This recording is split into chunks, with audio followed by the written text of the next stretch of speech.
Coming to you from Southern California, this is Mindset, mental health news and information. I'm your host, James Curtis. The Aurora, Colorado theater shooting, the terrorist attack in Chattanooga, Tennessee, Dylann Roof's racially motivated killings in Charleston. On today's show, when does the insanity defense apply, and does it really work in our judicial system and for our society? My guest is Jane Campbell Moriarty, Carol Lose Mansman Chair in Faculty Scholarship and a professor of law at Duquesne University School of Law in Pittsburgh. Your focus is scientific evidence, neuroscience, and law. Books include a case book, Scientific and Expert Evidence. Yes. That is the Janelli and Winkelried, Roth, and Moriarty. It's in its 5th edition now? Now, that's a treatise that was started by Professors Gianelli and Winkelried, and it's been cited by the Supreme Court several times while the two of them wrote it. They have brought on Professor Roth and me. We are now co-authors with him of the book. I also have co-authored a case book entitled Scientific and Expert Evidence that's used in a number of schools around the country. And I, for 10 years, wrote my own treatise for practitioners entitled Psychological and Scientific Evidence in Criminal Trials. And I have a 3-volume collected series on insanity and competency that I have edited. So you're a big deal. No, I'm just... And you're prolific, and you are... do you still enjoy the work as much? I mean, it seems like, and this is a bit of a detour, but in order to really do the level, the depth, the breadth, and the quality of work that you are engaged in, and others, certainly, who are in academia, to really keep pumping this stuff out with the consistency and zeal that you bring to this. Every time, the times that I've spoken to you both on the air, recorded interviews, and just going back and forth talking about the interviews that we're going to do, you have an incredible amount of energy for this work. I just think it's really important that we get this right. People's lives depend on quality of expert testimony. They depend on proper understanding of concepts such as insanity and competence. And I think these are morally important issues for us to be talking about in law. The continual problem that I see of law not really understanding mental illness in its relationship to crime is one that I think we really need to, we need to really handle in a much more direct and thoughtful way than we have. We have a multi-hundred-year history of the insanity defense, and we still don't really understand the concept of insanity and what that should mean or does mean for the criminal law. It's a continually confusing area of law for lawyers, for judges, and unfortunately for people who are either the victims of crime or the people who perpetrate crimes who also suffer from mental illness, which, by the way, is a small percentage of the people who commit crimes. Absolutely, and the statistics bear that out, that individuals who live with mental illness are much more likely to become victims rather than perpetrators. The percentage of individuals who commit crimes, although, well, I suppose the interesting statistic surrounding that is that our prisons, who have become our foremost mental health institutions for housing, have an inordinate proportion of individuals who are there who also suffer from a mental illness. However, it's important to understand the crimes are not driven by the mental illness. These are individuals who happen to be living with a mental illness, but the mental illness is not what promoted or prompted the crime or the criminal activity. What's more problematic are people who suffer from things like schizophrenia and other types of really serious mental illnesses who are also in prison, who don't often understand even perhaps how they got there.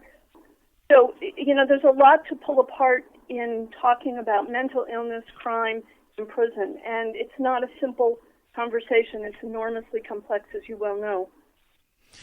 I want to discuss this Dylan Roth case, the individual who is been charged with the shooting deaths of 9 individuals in Charleston, North Carolina. I want to get to that and tease out the cross sections of mental illness, the insanity defense, social mores, conduct, hate, and all of those entangled issues. Before I get to that, I want to get your take on what seems to be, and as you know right now, as we are talking, I'm in San Francisco at the National Alliance on Mental Illness annual conference for 2015. There's an energy here that seems to have developed over the last several years that is approaching what a lot of folks characterize as a movement, and that is a movement that can at least be described as increased awareness on the part of the general public, acceptance, discussing, or at least an attempt to understand what mental illness is, and shifting from what people at the conference who are experts, people who work in the area of mental health, providers, advocates, and the like, from what people characterize as a fear-based approach toward mental illness because of the lack of understanding, to really sort of trying to figure it out. My question is, do you sense that? But more importantly, will that help society in general, and certainly the legal profession, get a better handle on that intersection of mental health, behavioral health, and the law? I hope so. The history of the relationship between mental illness and law is really troubling, and part of it has been based upon fear of mental illness, and part of it has been based upon this belief that we saw after Ronald Reagan was shot and James Brady was shot, that people fake mental illness to, quote, get away with crime, close quote.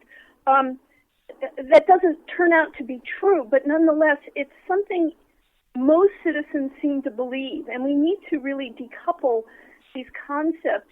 And I think the more awareness we have of mental illness in society and among lots of people everyone knows is a really important way of sort of unpacking a lot of the myths that surround mental illness.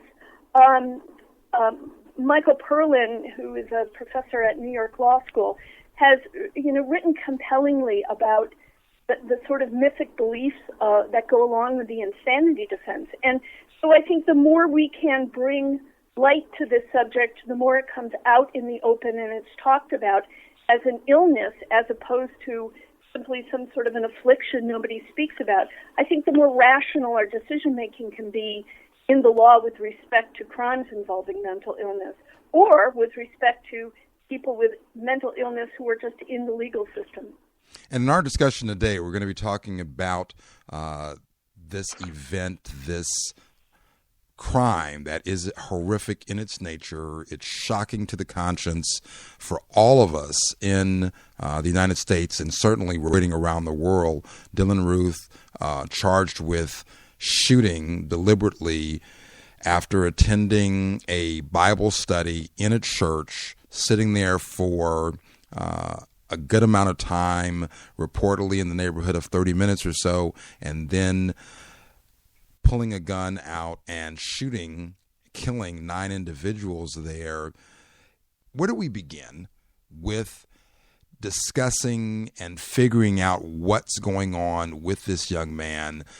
Your comments in the Washington Post talking about the review that prosecutors as well as defense attorneys will likely do of his so-called manifesto, the words there. How do we begin to unravel and figure out what was going on with this young man, if it rises to the level of insanity, mental illness, or simply something that we find socially unacceptable in terms of how this young man looked at the world?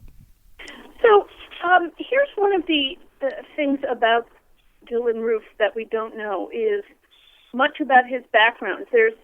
I've read a few things suggesting he had been bullied in high school for his haircut or some nonsense. But he apparently spent quite a bit of time alone online, which he and half of teenagers under the age of 18 probably are doing the same thing. But how did he get this worldview? Nothing I have read about him, and I'm sure there's more that I haven't read, suggests a long history of mental illness. Unlike many of the people we see who come into the legal system, or like some of the people we see who commit a murder, for example, like Andrea Yates, where we see a long history of mental illness, or the case that went to the Supreme Court of Panetti versus Quarterman, where the defendant had a very long history of severe mental illness. There's nothing so far that has been brought up that suggests this. That doesn't mean he doesn't have a serious mental disorder. So, we don't know if he has mental illness. If so, how severe is it? And those are two really important questions, because particularly in South Carolina, like many other states, while the insanity defense is available if a person has a mental disease or defect, there's also a statute called guilty but mentally ill, which means in South Carolina, from my understanding, that a person who commits a crime who, as a result of a mental disease or defect, was unable to conform his conduct to the requirements of law, what we used to call irresistible impulse, he can still be guilty but mentally ill, and he's still going to go to prison. To be insane under the law in South Carolina, it must be a mental disease or defect, and the defendant lacked the capacity to distinguish moral or legal right from moral or legal wrong, or to recognize the particular act charged as morally or legally wrong.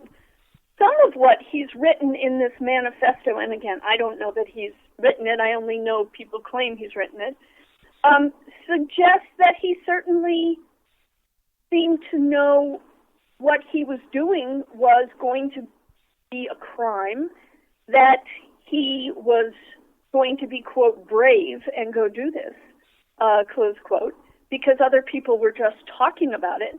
Doesn't really seem to fit with what we think of as the insanity defense. Now, having said that, of course, how did he get this worldview? Was it as a result of a mental disease or defect? Or was he simply looking for information that supported his view about this, this belief that African Americans were killing white people, which, by the way, also isn't true, but that was where he was starting from, and then he went out and he found information on the web to support that belief. So I think this is going to be a difficult fit to show that he was, for example, he was hallucinating, or he was having psychotic visions or hearing voices. It certainly, from what we know now, doesn't seem to be the case. Drawing the distinction, and certainly this is a question that I will be putting and have put to social scientists, psychologists, and psychiatrists alike in looking at this case, which I presume will be something that we'll be discussing as a society for months, if not years to come. Drawing the line between someone's worldview, how they view society, in some sort of extreme, non-mainstream, fringe viewpoint, that whether it be white supremacists, black supremacists, Middle Eastern radical, whatever the group is, how does the law make the distinction between some, what many deem to be outrageous views that would drive someone to become a suicide bomber or do some other extreme act,